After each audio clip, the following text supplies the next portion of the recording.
Have you ever met someone who appears bold, calm on the outside, लेकिन inside they are cunning, deceitful, self-obsessed, violent, aggressive, emotional risk takers? You should be warned because because you might have met someone who is suffering from the dark side of personality.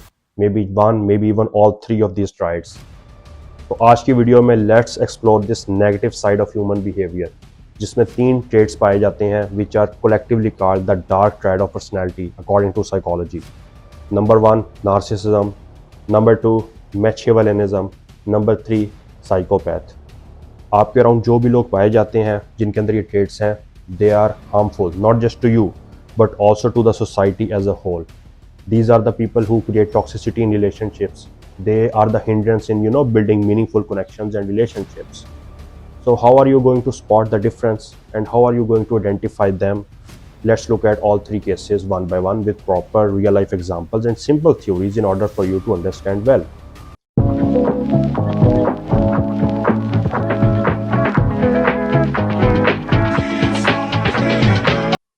देखें, सबसे पहले narcissism को discuss करते हैं.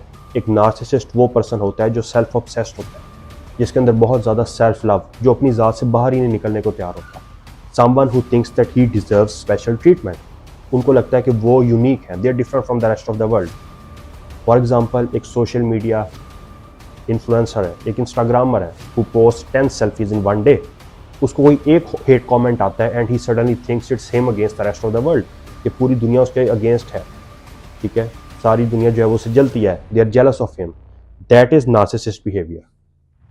अच्छा, ये narcissism जो है ये टर्म आती है from the Greek myth Narcissus. ठीक है, उसमें एक पर्सन था Narcissus. He fell in love with his self reflection. ठीक है, अपने आप को उसने शीशे में देखा and he fell in love with himself. वहां से वो टर्म नार्सिसस निकली है.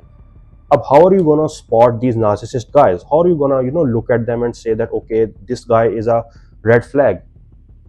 ये वो लोग होंगे who will seek constant validation. ठीक है, they will not show any empathy towards others. They will always like to talk about themselves. ठीक है, इनके लिए सारी दुनिया इनकी ज़ात के अराउंड ही घूमती है. So that is how you are gonna identify them. इसके बाद नंबर 2 पे आता है जी मैचिएवलिज्म. ये वो लोग होते हैं who are cunningful, deceitful, manipulative. ठीक है, they are master manipulators, tricksters you can even से.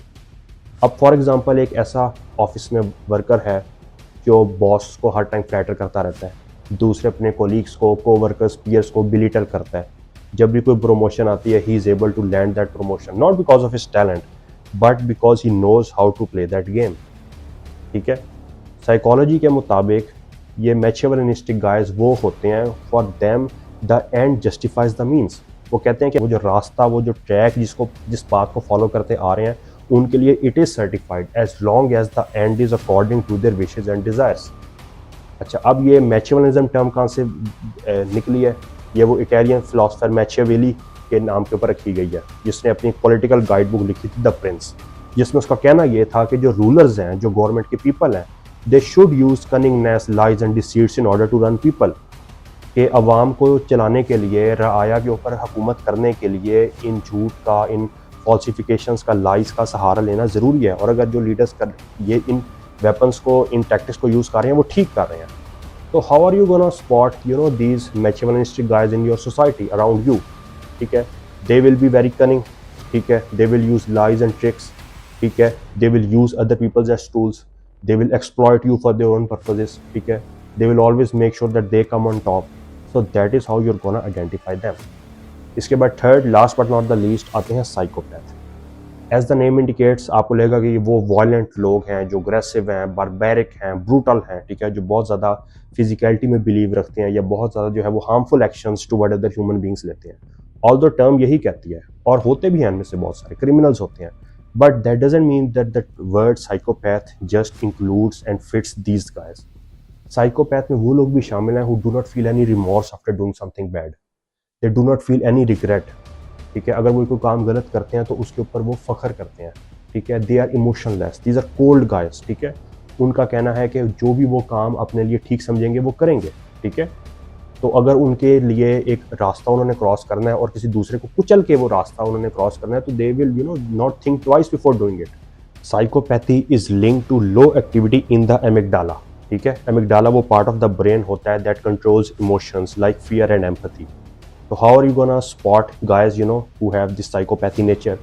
They will take impulsive decisions. They will feel no remorse or regret. They will often enjoy, doing evil actions and vices. अच्छा, अब ये जो तीनों traits हैं, these are very harmful, not just for your fellow human beings, but also for the society as a whole.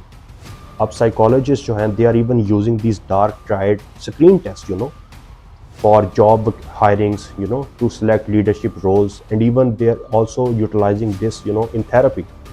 Y? Because इस सब का मकसद ये नहीं है कि लोगों को लेबल करना, बल्कि to spot red flags early and then to set boundaries. तो the next time you come across these people in a relationship or connection, or these are the people who are found in your homes or in your offices, you need to be aware of them. Why? Because identifying them right from the start does not just make you smarter, it also makes you safer. So stay aware, stay awake. Thanks for watching. I will see you all in the next video. Take care. Allah Hafiz.